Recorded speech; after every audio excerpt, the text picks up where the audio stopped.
red light was actually the testing of extraterrestrial craft.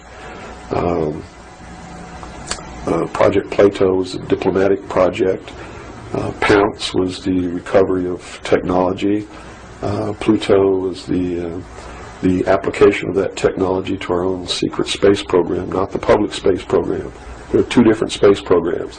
One is what the public gets to see, which is overseen by NASA, and the other one is a secret space program that nobody gets to see, which is really overseen by the Navy Department under specialized, compartmentalized black projects. I also saw documents under an operation called Operation Majority, which outlined the plans to bring together a one-world government. It also included extraterrestrial information within that. Project Grudge, which was the second project. First was Sign, and then Project Grudge, which contained all of the extraterrestrial information up to a certain point. I forget the year cutoff. And then it was contained after that in another project called Project Aquarius, which was the accumulation of the whole history of alien interaction on planet Earth. But I have to say at this point that I don't know if those documents were really telling the truth or not. They could have been showing me these things so that eventually I would go out and talk about this. And maybe that'll become clear to you later why they may have done that. It could be real. So. Bill, at this time, was acquiring a reputation as a UFO specialist. Unlike others in the movement at that time, Bill's credibility was unique because of his experience in naval intelligence. In the late 1990s, however, Bill reconsidered much of what he was saying, as his research led him to believe the technology he and others were witnessing may have been the creation of our own government, created and tested in areas such as the infamous Groom Lake, Area 51 in Nevada, where Bill filmed his documentary, Project Red Light. Bill was actually the first one to go to Area 51 and start filming some of these UFOs or alien spacecraft, whatever they may have been. Bill always maintained that it was a military base, which it is. We all know that now. In the early days, the U.S. military refused to even acknowledge it existed until Bill Cooper got a satellite photograph from the Russians, which proved it existed. We could see the landing strips, all this kind of stuff, and clearly there was some sort of infrastructure there. There were buildings, and something was happening.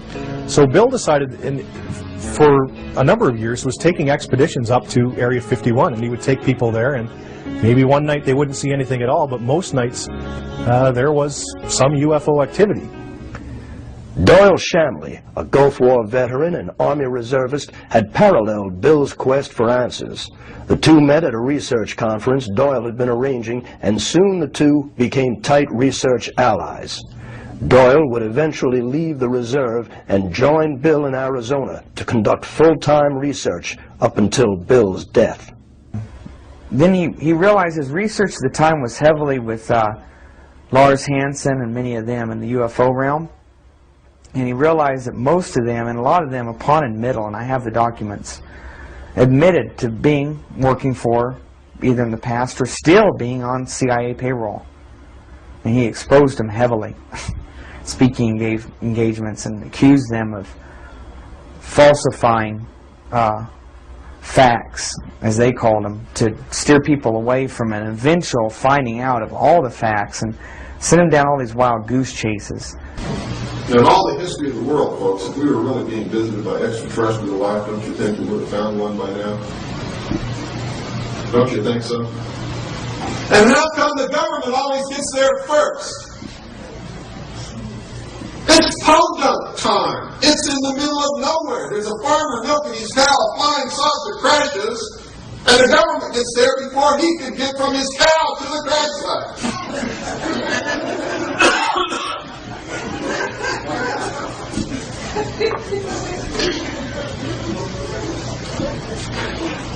It's ridiculous. And I shudder to think that in the beginning, when I first came public, I may have been misleading somebody along those lines that this whole thing is being brought about by extraterrestrials. I think some of us were really used in the service of our country, and I'm very angry about that. He then realized that the scope of it was not going to be handled by just searching the paranormal. We had to get more into our worldly realm, right here, right now, the politics, the economics. And that's when he shifted more towards government-type studies. In the history of the world, there had never been a people who were truly free or who truly ruled themselves until the United States of America was created as a republic by which we rule ourselves through elected representatives whom we sent to the State House, either in the States or to Congress, to do it. They also gave us every tool by which we would destroy ourselves if we weren't capable of doing it. The United States and France, the revolution in this country and the revolution in France, were created to bring about governments which would function as the antithesis to the kings and queens of the world and cause them to topple off their thrones. It also gave man a chance to prove once and for all whether he could rule himself or not. And if he could, fine. That would be the New World Order. If he couldn't, they built the tools into the Constitution to allow them to take it away from us. And those tools are the creation of the federal democracy within the boundaries of Washington, D.C., and the right to contract, through which, if we were irresponsible, we would contract to receive rights from that federal democracy and thus, in return, give up our freedom. And that's exactly what's happening. After lecturing, releasing documents, and doing talk radio for a number of years, Bill had finally synthesized his research, life experiences, and philosophical insights into what would become one of the most popular underground conspiracy books of all time. Behold a Pale Horse. Beyond a doubt, I think the work that introduced Bill Cooper to the world has to be Behold a Pale Horse.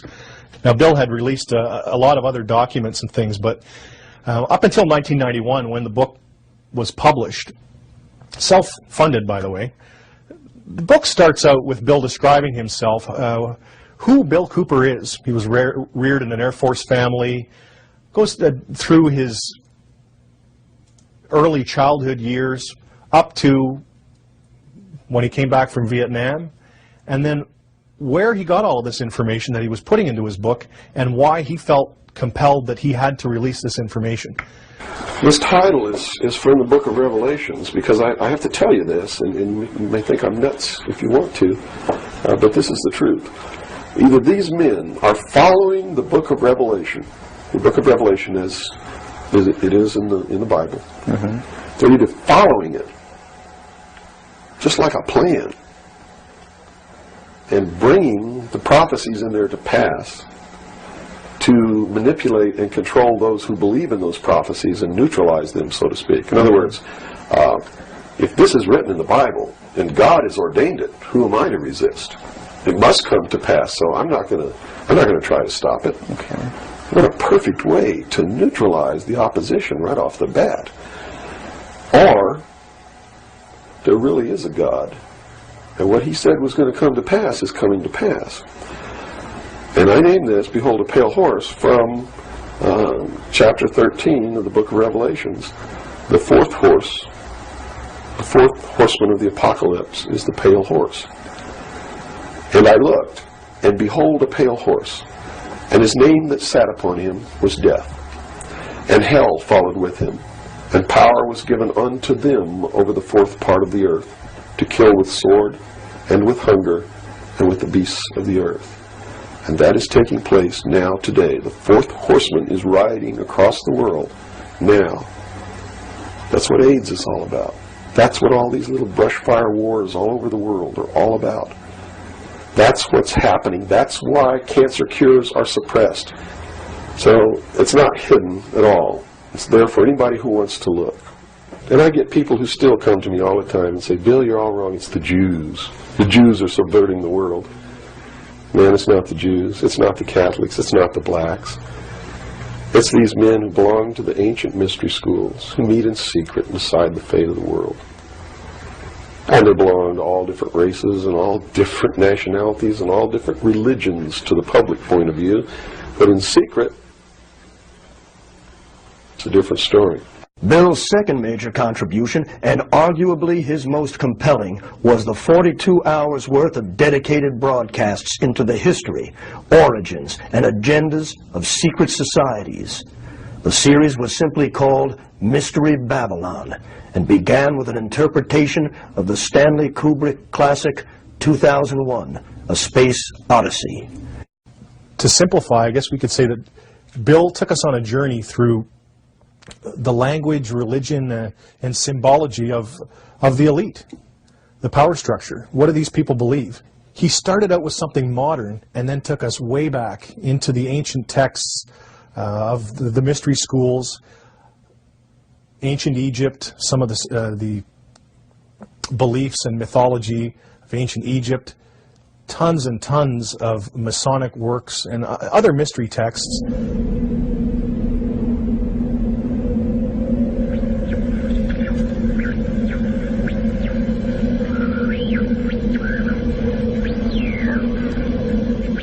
You're listening to The Hour of the Time. I'm your host, William Cooper.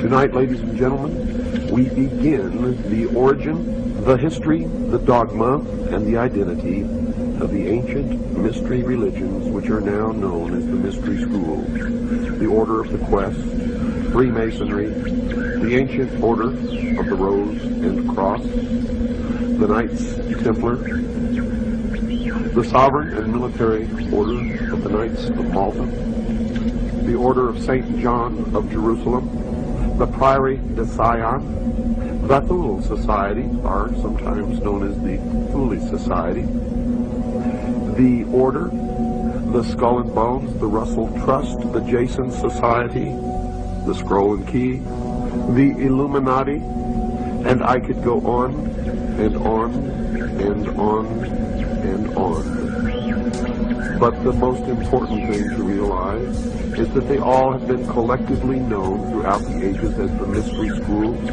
the Illuminati, which literally means illumined ones. They are all one and the same, as you will come to know. And you will understand perfectly how they've been able to infiltrate all of our society. What you hear tonight does not necessarily reflect my views, our beliefs, our religion.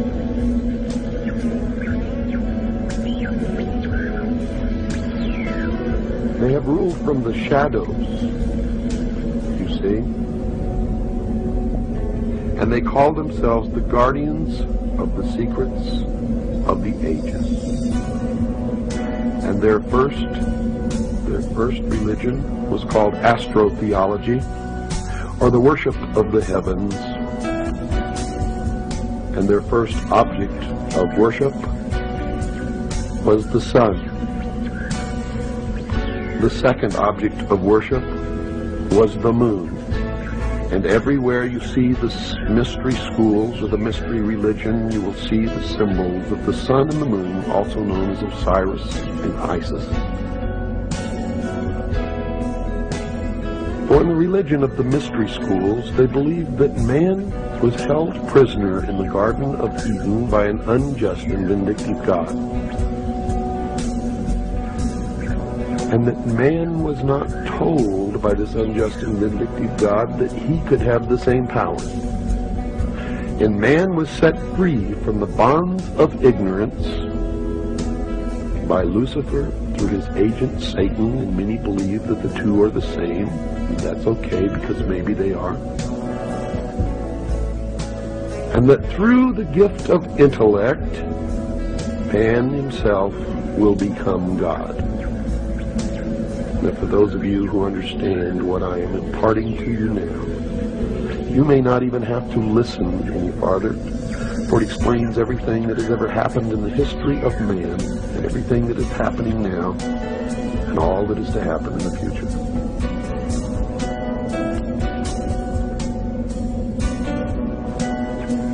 They believe that the tree-dwelling ancestors of man were among the most intelligent beings of their distant age. And when these creatures finally abandoned the trees and walked